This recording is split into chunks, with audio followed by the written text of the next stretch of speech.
Hej, mit navn er Anders. Jeg er softwarestuderende på 6. semester. Jeg hedder Mathias, jeg læser også software på 6. semester. Vi har lavet et skakspil til en STM32 mikrocontroller. Til at lave projektet har jeg brugt det her STM Development Board. Det har en touchscreen, som ser her foran, og om bagpå så har det en SD-kortlæser. Når man starter vores program, så bliver man mødt af vores main menu. Her kan man vælge multiplayer eller single player, hvor man spiller imod en AI. Vi starter med at vise multiplayer. Her så kan man se, hvor lang tid sort har brugt, hvor lang tid hvid har brugt, hvems tur det er.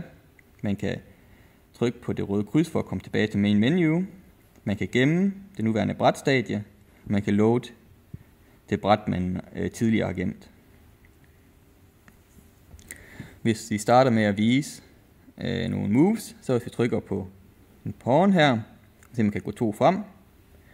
Hvis man så trykker på en anden brik, så får man den move frem, der bliver vist i de her firkanter. Hvis man trykker på en brik, man ikke har, som x-tur det ikke er, får man ikke noget frem. Hvis vi så starter med at flytte den her pawn op, flytter lidt rundt, kan man se, at alle de forskellige moves, de er mulige. Vi kan også se her, hvis der er en brik, man kan angribe, så bliver den rød. Hvis man tager den, så forsvinder den. Hvis man sætter modstanderen i skak, kommer en besked op.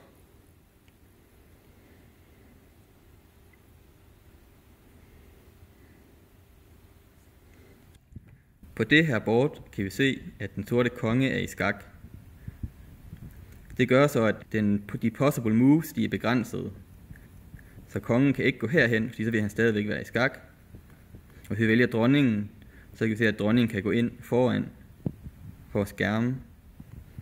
Hvis vi så igen tager dronningen, så ser vi igen, at de forskellige moves kongen har, de bliver begrænset nu.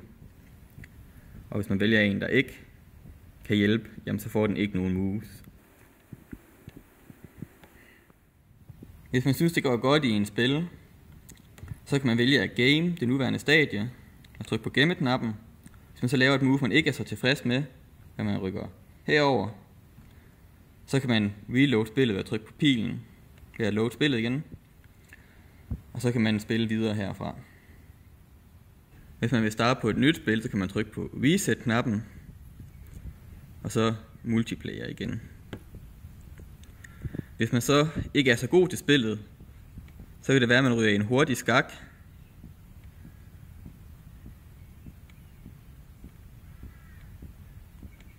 Og så fortæller spillet en, at sort har vundet, og hvis man trykker på New Game, så starter den mulighed for igen at vælge multiplayer eller single player.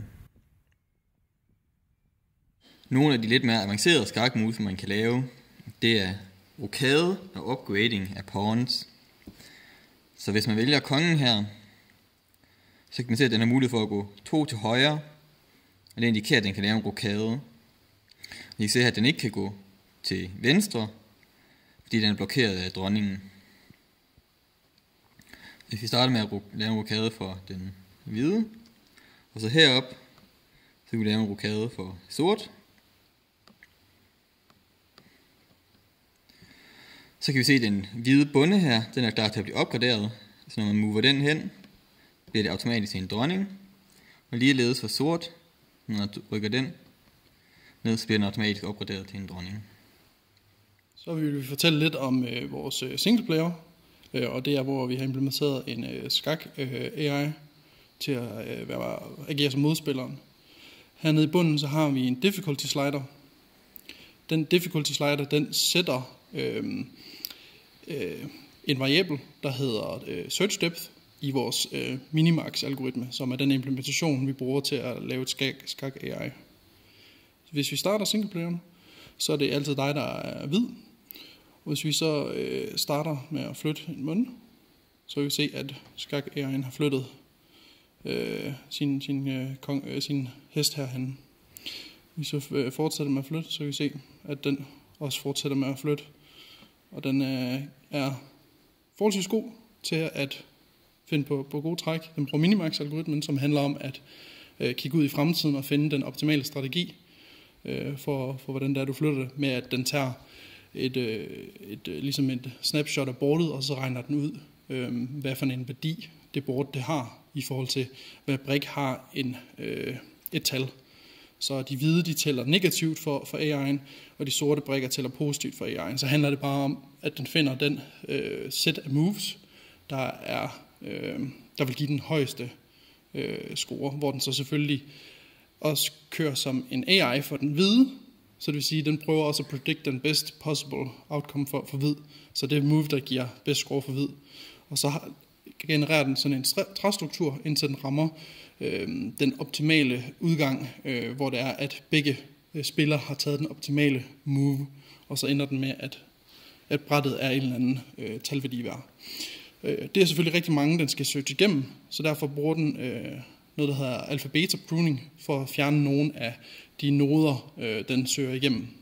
Den her algoritme er rekursiv, så alt efter hvor stor difficulty man sætter den til, så kan den godt være forholdsvis computer intensive, men selv om vi sætter den til 10, vil man skulle tænke meget, så på grund af alpha-beta pruning, så er det stadigvæk føles det instant for brugeren, at AI'en mover.